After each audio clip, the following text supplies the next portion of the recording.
नमस्कार, मैं doctor Vikram Singh physics दोस्त चैनल पे आपका बहुत बहुत स्वागत करता हूं।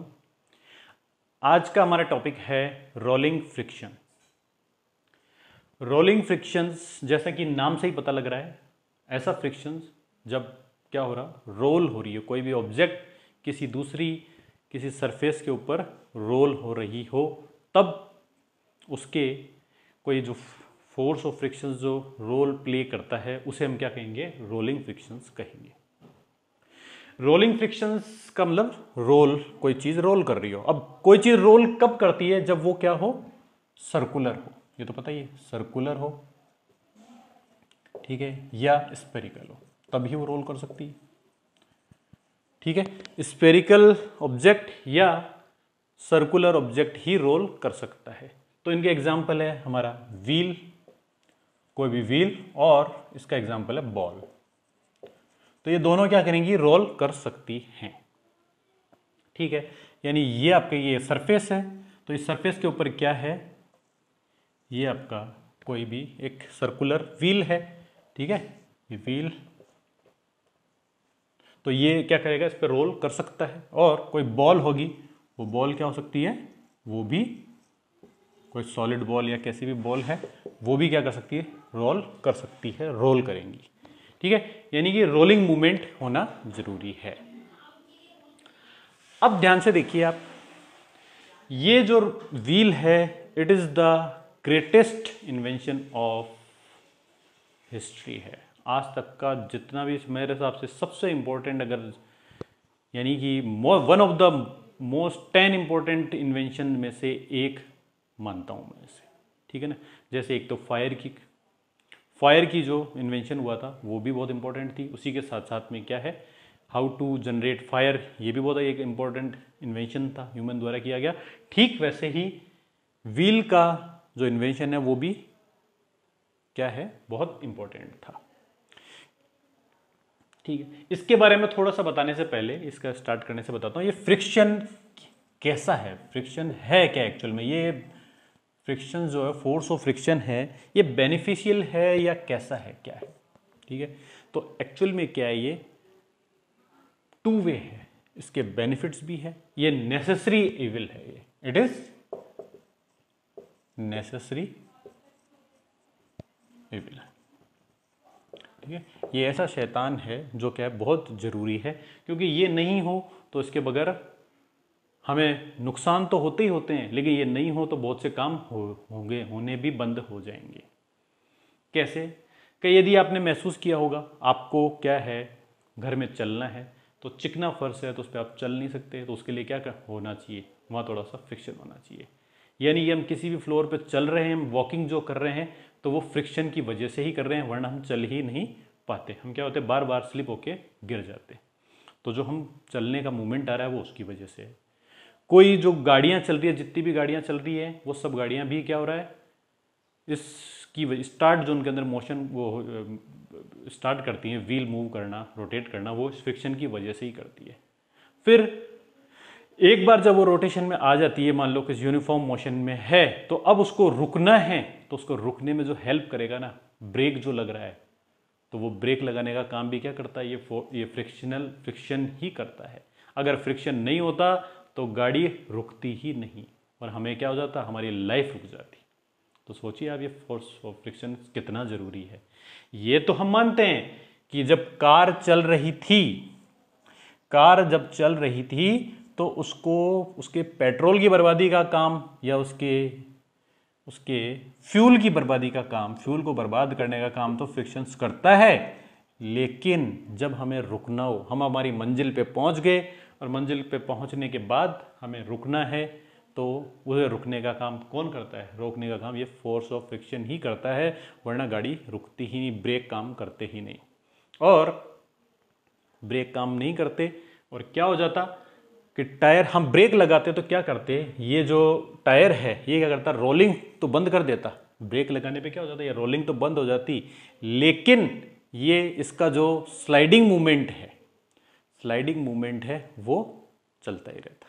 अगर हम क्या कर देंगे, ब्रेक लगा देंगे इस पर, ब्रेक लगाने से क्या होगा, इसका कार का, आप कहेंगे ब्रेक लगाए, तो ब्रेक लगाने से रोलिंग मूवमेंट बंद हो जाएगा, लेकिन स्लाइडिंग मूवमेंट जो है वो प्रेजेंट रहेगा और वो बंद नहीं होगा, वो स्लाइड करती रहेगी कार है। तो स्लाइड करेगी तो क्या होगा, एक्सीडेंट होगा, एक्सीडेंट होकर हमारी लाइफ स्टॉप हो जाएगी लाइफ। इसलिए ये फ्रिक्शन बहुत ही नेसेसरी एविल है। ये हमें बहुत से नुकसान पहुंचाता है लेकिन बहुत से फायदे भी जरूरी है, यानी ये जरूरी है, ये प्रेजेंट होना ही होना चाहिए। ठीक है, वरना हम चल, अब जैसे हम पहाड़ों पे चढ़ रहे हैं, पहाड़ों पे हमारे क्या रॉक क्लाइंबिंग करते हैं हम, तो वो पहाड़ पे अगर हमें चढ़ना है या हाइट पे चढ़ना है तो इस फोर्स ऑफ फ्रिक्शन की वजह से ही चढ़ सकते हैं, वरना हम चढ़ ही नहीं सकते। अगर ये फ्रिक्शन फोर्स नहीं होता तो हमको क्या होता, जैसे ही थोड़ा ऊपर जाते सीधा हम नीचे गिरते। ठीक है, तो ये जो हो रही क्लाइंबिंग हो रही है ये भी इसी की वजह से हो रही है। ठीक है, और बहुत सारे तरीके हैं जिसके द्वारा हम इसको घटाना बढ़ाना कर सकते हैं, वो ठीक है, वो डिटेल में ज़्यादा नहीं बताऊंगा, बस मुझे सिर्फ इतना सा बताना था कि ये एक नेसेसरी है विल। ठीक, अब आते हैं हम हमारे मेन टॉपिक पे। मेन टॉपिक है वो है रोलिंग फ्रिक्शन। ठीक है, रोलिंग फ्रिक्शन यानी कि वो फ्रिक्शन, तो इसकी डेफिनेशन क्या होगी,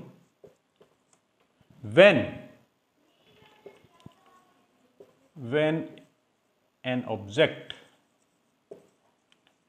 rolls on surface, ठीक है, रोल्स ऑन सरफेस, जब क्या करता है, रोल्स कर रहा है सरफेस पे, then force of frictions playing role, जो रोल कर रहा है प्लेइंग रोल, यानी उस वक्त जो फोर्स ऑफ फ्रिक्शन लग रहा है is known as rolling frictions. बहुत सिंपल सी डेफिनेशन है। ठीक है, यानी कि जब क्या कर रहा है, कोई भी एक ऑब्जेक्ट रोल कर रहा है, स्लाइडिंग नहीं, देखिए स्लाइडिंग करते तो क्या होगा, वो मिक्सचर हो जाएगा। अगर वो रोल करने के अलावा स्लाइड भी करने लग गया तो क्या हो गया, वहां पे फ्रिक्शनल रोलिंग फ्रिक्शन तो लगेगा, साथ में स्लाइडिंग फ्रिक्शन भी लगने, रोल अपना करने लग जाएगा। लेकिन देखिए सिर्फ क्या करना है, प्योर रोलिंग करनी है। जब प्योर रोलिंग हो रही है तब रोलिंग फ्रिक्शन होगा। ठीक, अब क्या है, जो value of rolling frictions is less then क्या है, sliding friction and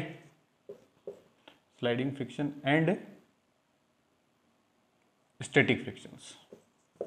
static friction से बहुत कम इसकी वैल्यू होती है। ठीक है, अब क्यों वैल्यू होती है कम, इसकी वजह बताता हूं कि एक्चुअली में क्या है कि ये देखिए, जैसे मैं थोड़ा सा बड़ा डायग्राम ड्रॉ करता हूं, ये है आपका कोई एक रोलिंग ऑब्जेक्ट और ये है आपका सरफेस। तो अब देखिए आप कोई भी अगर स्फेरिकल ऑब्जेक्ट या सर्कुलर ऑब्जेक्ट अगर किसी सरफेस पे रखा हुआ है तो पॉइंट ऑफ कांटेक्ट क्या होता है, पॉइंट ऑफ कांटेक्ट क्या होता है, सिंगल होता है। सिंगल पॉइंट ऑफ कांटेक्ट होगा, केवल ये एक ही पॉइंट पे क्या होगा, पॉइंट ऑफ कांटेक्ट होगा।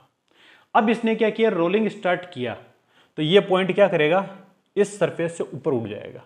ऊपर उठ जाएगा तो क्या होगा, यहां पे क्या होगा, रिलेटिव मोशन एब्सेंट हो जाएगा। रिलेटिव मोशन क्या हो जाएगा, मोशन एब्सेंट हो जाएगा। कहां से होगा रिलेटिव मोशन, रिलेटिव मोशन होगा ही नहीं, क्योंकि ये तो क्या होगा, सरफेस से ऊपर ही हट गया, सरफेस के टच में ही नहीं है। सरफेस के टच में ही नहीं तो दोनों के बीच में रिलेटिव मोशन तो रहेगा ही नहीं। आपस में रिलेटिव जो रबिंग है ना, रिलेटिव जो रबिंग है वो रबिंग तो होगी ही नहीं। रबिंग ही नहीं होगी तो फिर फ्रिक्शन कहां से होगा। तो इसका मतलब क्या होगा, इस आइडियल सिचुएशन में क्या होगा, फ्रिक्शन जीरो होगा। ठीक है, फ्रिक्शन जीरो हो जाएगा, zero friction, near about zero friction हो जाएगा। लेकिन ऐसा होता तो नहीं है, ऐसा तो नहीं है कि भाई के स्फेयर की वजह से फ्रिक्शन क्या हो जाता है, जीरो हो जाता है, ऐसा तो होता ही नहीं है ना। अब क्यों होता है फ्रिक्शन प्रेजेंट, उसकी वजह सुनिए आप। उसकी वजह ये है कि एक्चुअली में क्या होता है, ये फ्लोर, ये जो सरफेस और ये क्या नाम, जो व्हील है, व्हील या जो भी रोलिंग ऑब्जेक्ट है, ये क्या है, प्योर रिजिड नहीं है।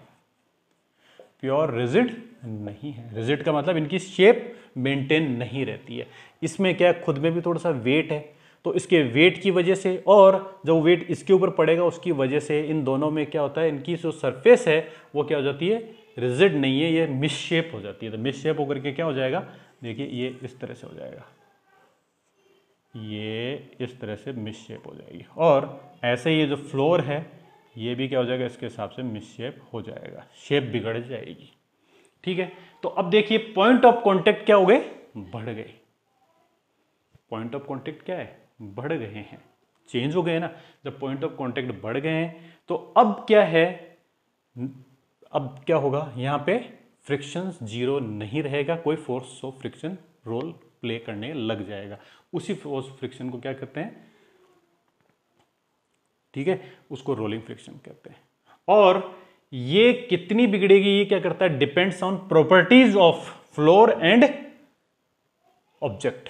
Properties of floor and object पे डिपेंड करती है, यानी इनकी रिजिडिटी कितनी है, जितना ये रिजिड होंगे उतना ही क्या होगा, रोलिंग फ्रिक्शंस कम बनेगा, इनकी शेप कम से कम बिगड़ेगी। शेप कम से कम बिगड़ेगी तो उनके बीच में जो कॉन्टेक्ट सरफेस वो कम होती जाएगी। ठीक है ना, ये हो गया। अब आते हैं हम रूल्स ऑफ रोलिंग फ्रिक्शंस के ऊपर।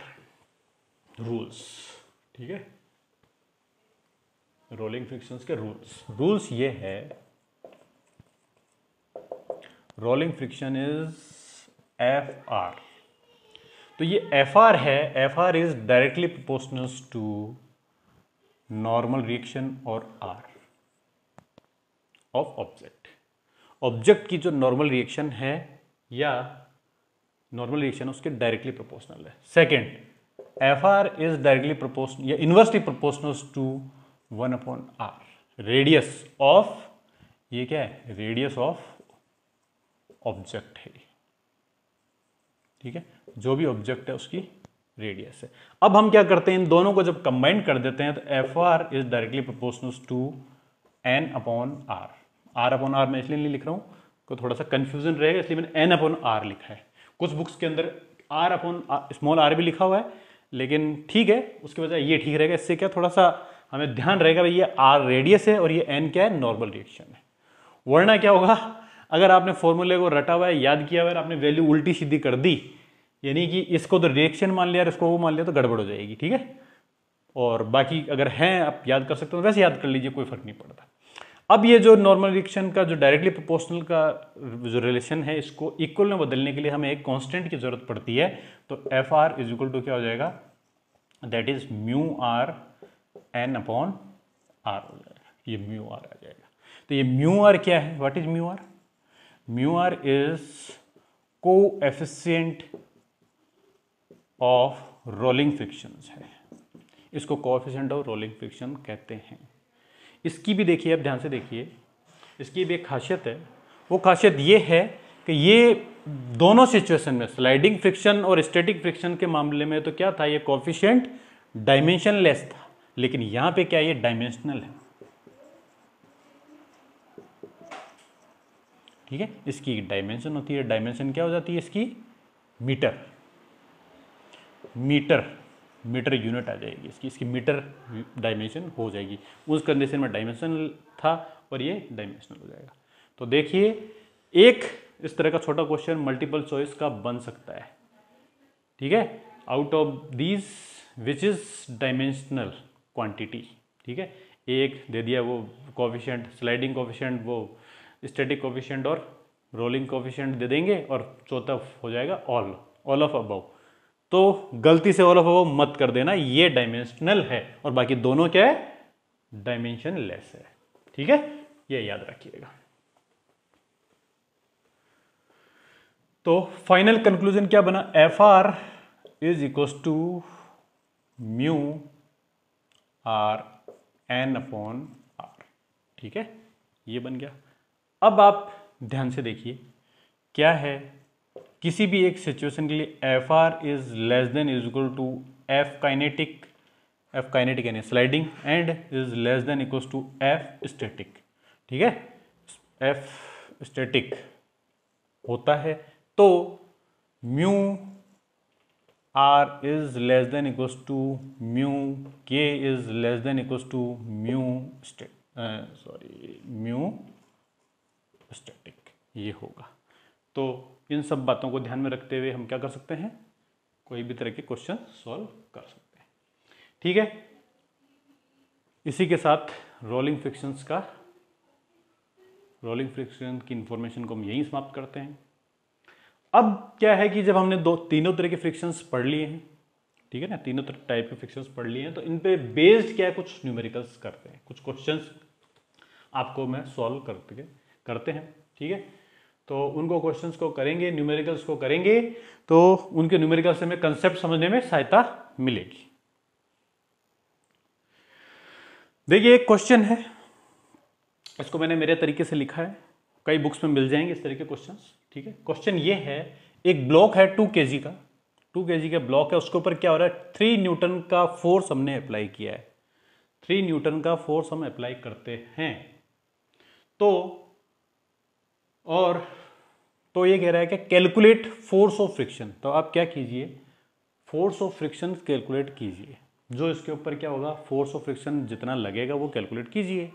If coefficient of static friction is 0.4, ठीक है, if coefficient of static friction is 0.4, unit क्या लगाऊंगा, नहीं लगाऊंगा ना, ये यूनिट लेस होता है, डायमेंशन लेस होता है ना।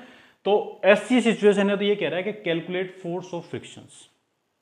ठीक, अब देखिए आप इस क्वेश्चन को सॉल्व करने के लिए हमें क्या करना होगा, फ्री बॉडी का डायग्राम ड्रॉ करना होगा और बैलेंसिंग देखनी पड़ेगी। ठीक, अब क्या है, फ्री बॉडी डायग्राम ड्रॉ करते हैं तो यही कर देते हैं, चलो ये यहाँ कर देते हैं, चलो है ना, ये हो गया आपका ए पॉइंट हो गया। अब इस ए पॉइंट के ऊपर क्या हो रहा है, 2 kg, यानी इसके ऊपर क्या होगा mg, और g इज इक्वल टू लेना है आपको 10। ठीक है, इसने कह भी दिया भाई g को आप 10 मीटर पर सेकंड स्क्वायर लेंगे। तो ये है फोर्स पर अप्लाई हो रहा है, तो यानी इस पर कितना हो गया, 20 न्यूटन का फोर्स अप्लाई हो गया इसके ऊपर। ठीक, डाउनवर्ड हो रहा है, तो इसकी वजह से क्या होगा, एक नॉर्मल रिएक्शन भी बनेगी इसके ऊपर। अब नॉर्मल रिएक्शन क्या होगी, इस डायरेक्शन में बनेगी। अब हम ये जानते हैं कि नॉर्मल रिएक्शन क्या है, होती है वो ऑपोजिट होती है, हर वैल्यू में इक्वल होती है किसके, mg के। तो वो क्या होगा, 20 न्यूटन का ही अपवर्ड फोर्स लगेगा इसके ऊपर। ठीक है, तीसरा, हाँ ये नोट डाउन कर लीजिए आप बात, कि नॉर्मल रिएक्शन इज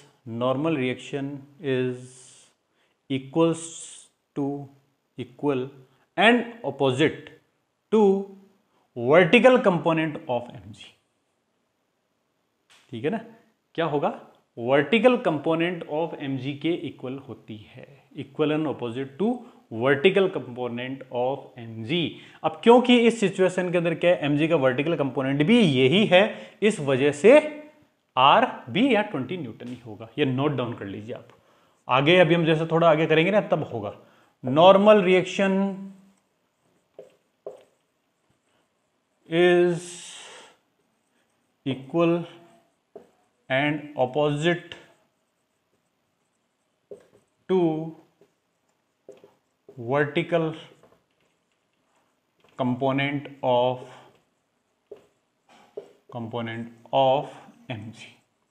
ठीक है, mg का जो वर्टिकल कंपोनेंट होता है उसके इक्वल होती है नॉर्मल रिएक्शन हमेशा, लेकिन एक्शन रिएक्शन पेयर नहीं, ये याद रखिएगा। ठीक है, ये याद रखिएगा, बार बार बोल रहा हूं मैं ये बात। ठीक है, तो ये यहां पे क्या होगा, R इज इक्वल टू क्या होगा, 20 न्यूटन ही होगा, नॉर्मल रिएक्शन भी इसकी 20 न्यूटन ही होगी। ठीक, अब देखिए आप इसके ऊपर एक फोर्स अप्लाई हो रहा है, क्या कह रहा है वो, 3 न्यूटन का, ये 3 न्यूटन का फोर्स इधर हुआ है अप्लाई में। तो अब ये 3 न्यूटन का दिखाना है, तो देखिए ये 20 न्यूटन है, तो थोड़ा सा हम डायग्राम दिखाएंगे तो हमारे को थोड़ा सा ध्यान रखना होगा ना। तो ये हमने क्या कर दिया, 3 न्यूटन का फोर्स यहाँ दिखा दिया। ठीक है, हालांकि ये फिर भी कंपेरेटिवली गलत है, लेकिन अब इतना तो दिखाना ही पड़ेगा, मजबूरी होगी ना। यानी कि ये आपका फ्री बॉडी डायग्राम बन गया है। ठीक, अब हमें ये कह रहा है calculate force of frictions, calculate force of friction. आप फोर्स ऑफ फ्रिक्शन को क्या कीजिए, कैलकुलेट कीजिए। ठीक है, ये फ्री बॉडी डायग्राम है। तो अब क्या होता है, force of frictions F, force of friction F, तो F तो क्या कर सकते हैं, हमारे पास निकालने का कोई तरीका नहीं है।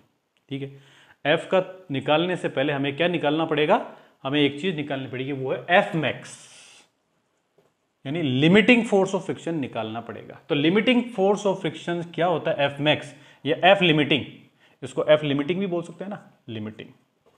तो वो क्या होता है, उसका एक फॉर्मूला होता है mu static into R, mu static into are.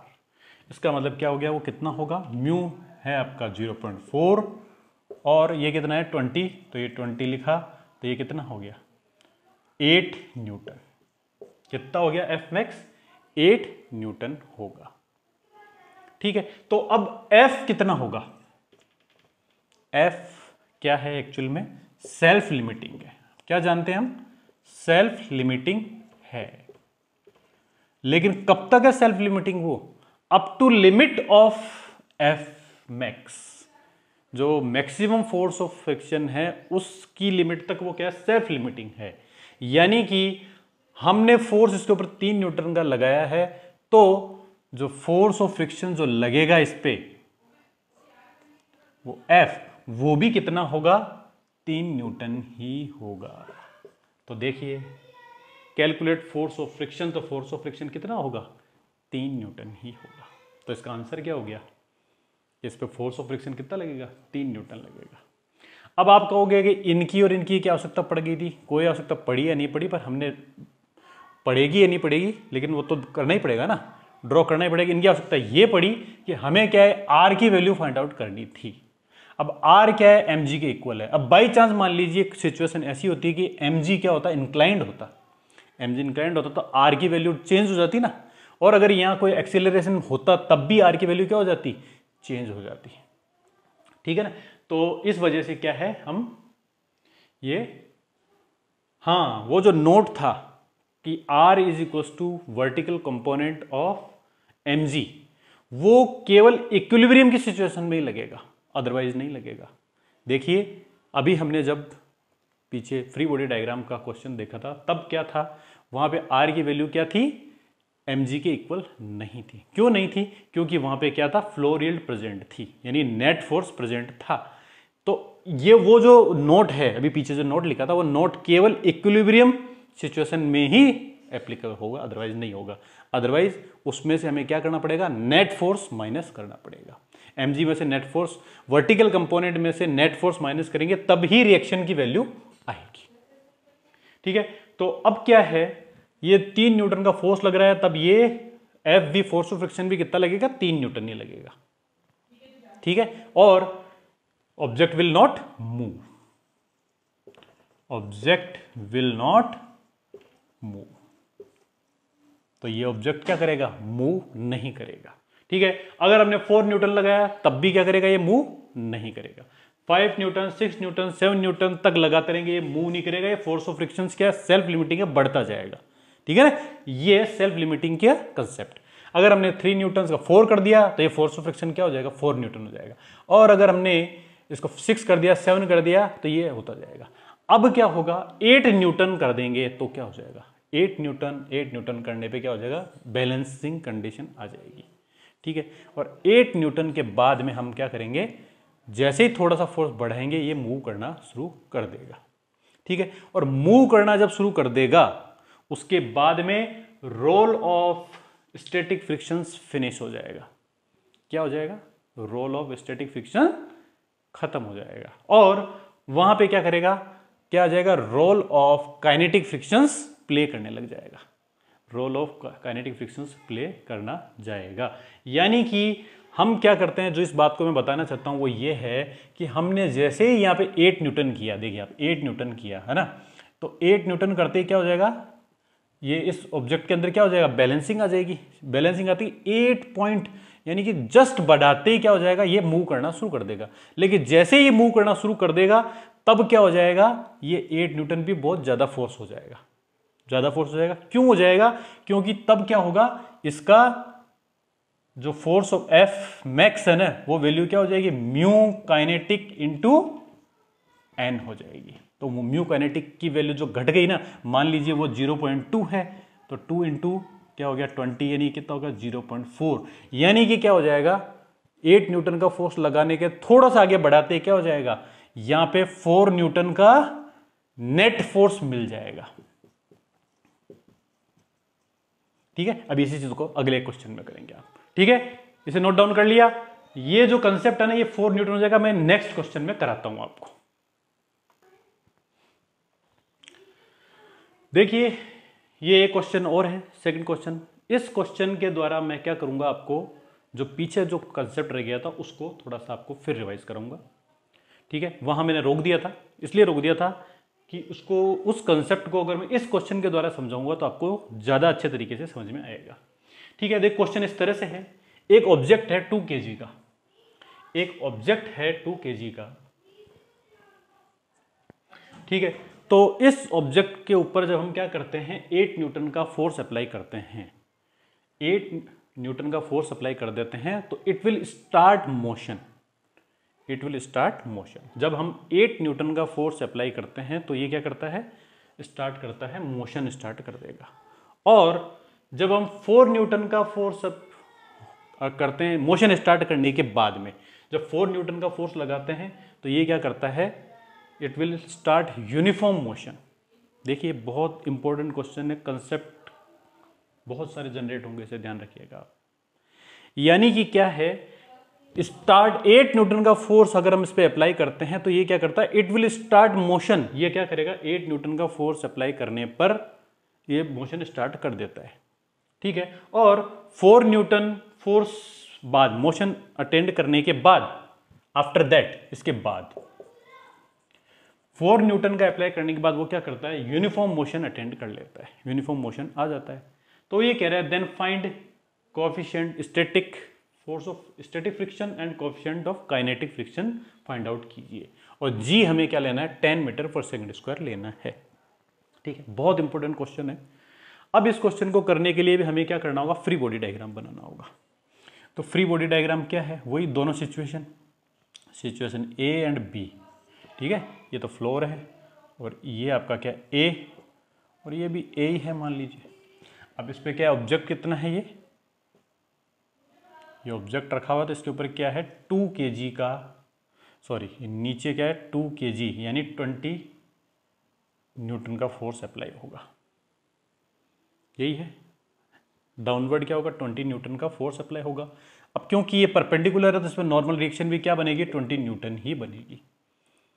ठीक है, और अब ये सिचुएशन सेकंड आ गई, देखिए फर्स्ट सिचुएशन है और ये सेकंड सिचुएशन। सेकंड सिचुएशन में क्या है, ये मोशन अटेंड कर चुकी है और यूनिफॉर्म मोशन में है। तब क्या होगा, इसके ऊपर एक इसके ऊपर वही डाउनवर्ड फोर्स क्या होगा, वही 20 न्यूटन का ही अप्लाई होगा, और अपवर्ड रिएक्शन इसकी कितनी होगी, वो भी 20 न्यूटन ही होगी। ठीक है, ये तो हमने बात कर दी वर्टिकल डायरेक्शन की।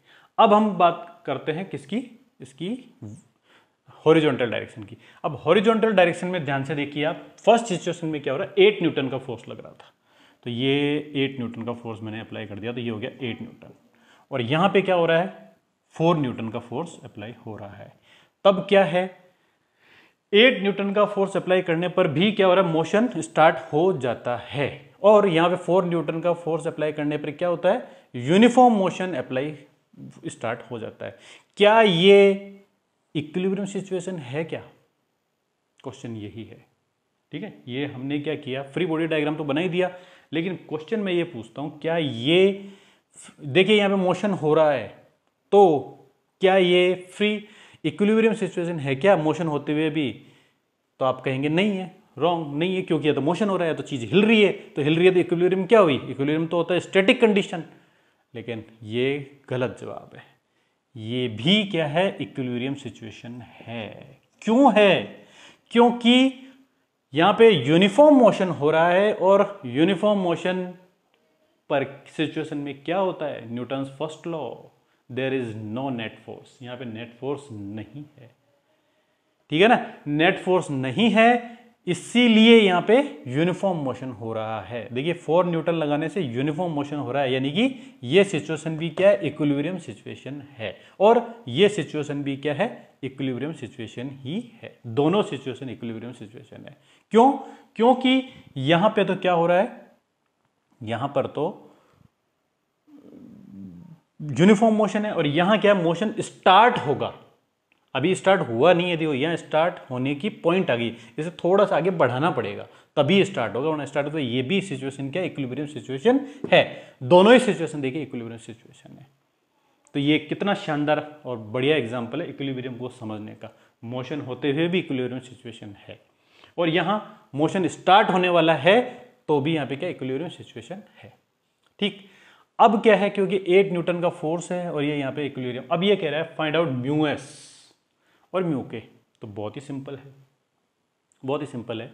अब हम क्या करते हैं, इसके अंदर बैलेंसिंग करते हैं। तो देखिए अब दो तरीके हैं, एक तो आप क्या कर सकते हो कि इसको ये भी बता सकते हैं भाई कि ये यानी कि वर्टिकल डायरेक्शन में क्या है और क्या नहीं है, ठीक है ना। तो वो हो जाएगा, मैं सिंपल तरीके से ही कर देता हूँ। सिंपल ये है F max is equals to क्या होगा, म्यू एस एन, यही हुआ, म्यू एस एन ही होता है या म्यू एस आर, है ना। तो एफ मैक्स कितना है, 8 न्यूटन दिया हुआ है, is equal to mu S N, N कितना होगा 20 न्यूटन, ठीक है। तो ये म्यू एस कितना हो गया यहाँ से, mu S is equal to 8/20 यानी 0.4 हो गया, 0.4, ठीक है। और फिर दूसरा आया कि भाई ये सिचुएशन, अब सेकंड सिचुएशन हम क्या करेंगे, म्यू के निकालेंगे। तो देखिए आप यहाँ पे क्या हो रहा है, म्यू के यानी कि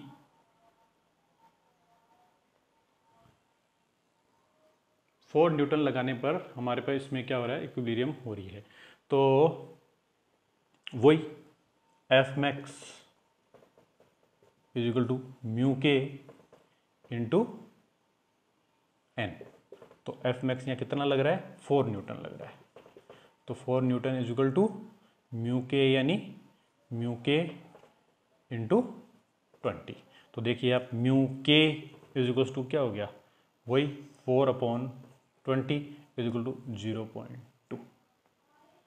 तो एफ मैक्स या इसे कह देंगे एफ एस मैक्स और इसे कह देंगे के मैक्स, ठीक है। स्लाइडिंग मैक्स और K max, F K max is equal to mu K for, यानी कि म्यू एस की वैल्यू तो आएगी 0.4 और म्यू के की वैल्यू आ गई 0.2। अब आप ध्यान से देखिए, आप एक बहुत ही इंपॉर्टेंट बात है, वो ये है कि 8 न्यूटन फोर्स से तो देखिए यहां पे मोशन स्टार्ट हो ही नहीं रहा था, लेकिन 4 न्यूटन से इसी ऑब्जेक्ट में क्या हो रहा है, एक यूनिफॉर्म मोशन हो रहा है। ये है इंपॉर्टेंट बात। ऐसा क्यों हो रहा है, ऐसा इसलिए हो रहा है क्योंकि 8 न्यूटन जब फोर्स अप्लाई हो रहा था उस वक्त तो क्या था, स्टैटिक फ्रिक्शंस का रोल प्ले कर रहा था, लेकिन जैसे ही उसमें एक बार मोशन स्टार्ट हुआ तो मोशन स्टार्ट होने के बाद में स्टैटिक फ्रिक्शंस अपना रोल प्ले करना बंद कर देगा। तो जब तक ये 4 न्यूटन से ज्यादा फोर्स रहेगा तब तक क्या होगा, इस ऑब्जेक्ट में एक्सेलरेशन रहेगा। लेकिन जैसे ही हम इसको 8 फोर्स को घटाते जाएंगे, घटाते घटाते 4 न्यूटन पे ले आएंगे, तो 4 न्यूटन पे लाने पे क्या हो जाएगा, ये 4 न्यूटन इक्विलिब्रियम सिचुएशन आ जाएगी और 4 न्यूटन क्या हो जाएगा, म्यू के मैक्स के बराबर, जो क्या हो जाएगा 4 न्यूटन ही है उसके बराबर हो जाएगा, और this object will gain uniform motion. यानी कि इस सिचुएशन में उसी ऑब्जेक्ट पे कम फोर्स के ऊपर भी यूनिफॉर्म मोशन हो रहा है, क्योंकि वहां पे काइनेटिक फ्रिक्शंस रोल प्ले करने लग जाएगा। तो देखिए एक ही ऑब्जेक्ट पे 2 फोर्स के अलग अलग इफेक्ट है 2 सिचुएशन में। क्यों, क्योंकि इस सिचुएशन के अंदर स्टैटिक फ्रिक्शंस अपना रोल प्ले कर रहा है और इस सिचुएशन के अंदर क्या हो रहा है, काइनेटिक फ्रिक्शन अपना रोल प्ले कर रहा है। और बाई चांस मान लीजिए अगर ये ऑब्जेक्ट स्फेरिकल होता, अगर ये ऑब्जेक्ट स्फेरिकल हो जाता, या मान लीजिए ये ऑब्जेक्ट क्या है कि यूनिफॉर्म मोशन करते करते घिस जाए, मतलब हो जाए, घिस जाए, फ्रिक्शन की वजह से घिसे गए, घिसते घिसते अगर वो स्फेरिकल बन जाए, तब देखिए तीसरा force of friction role play करने लग जाएगा, और वो क्या होगा, स्लाइडिंग फ्रिक्शन बंद, स्लाइडिंग मूवमेंट बंद हो जाएगा और वहां रोलिंग मूवमेंट आना शुरू हो जाएगा, और उस थर्ड सिचुएशन आ जाएगी जिसमें क्या होगा, रोलिंग फ्रिक्शन अपना रोल प्ले करना स्टार्ट कर देगा। यह है concept of frictions depending on situation, कौन सा फ्रिक्शन प्ले करेगा ये है। तो ये है एक इंपॉर्टेंट कंसेप्ट कि देखिए फ्रिक्शंस कितना इंपॉर्टेंट है, कितना अमेजिंग रोल प्ले करता है। पहली बात तो ये सेल्फ लिमिटिंग है, सेल्फ लिमिटिंग के साथ साथ में क्या करता है, सिचुएशन के हिसाब से चेंज हो जाता है। अगर स्टैटिक सिचुएशन है तो अलग होगा, अगर स्लाइडिंग सिचुएशन है तो अलग होगा, और अगर रोलिंग सिचुएशन है तो तीसरा ही प्रकार का फ्रिक्शन होगा। ठीक है, इसी के साथ इस वीडियो को मैं समाप्त करता हूँ। अगर ये वीडियो आपको पसंद आया है ये वीडियो, तो इसको वीडियो को शेयर कीजिए, लाइक कीजिए, अपने कमेंट्स दीजिए, और अगर आपने चैनल को सब्सक्राइब नहीं किया है तो चैनल को सब्सक्राइब कीजिए और बेल आइकन को प्रेस कीजिए, जिससे आपको वीडियो के नोटिफिकेशंस टाइम पे मिल सके। ठीक है, और अपने साथियों को बताइए, ज्ञान बढ़ाइए, ज्ञान बढ़ाने से बढ़ता है। ठीक है, अपने भाइयों को, छोटे भाइयों को बताइए, जितने लोगों को ये मिलेगा उतना ही मुझे अच्छा लगेगा। जय हिंद, जय भारत, धन्यवाद।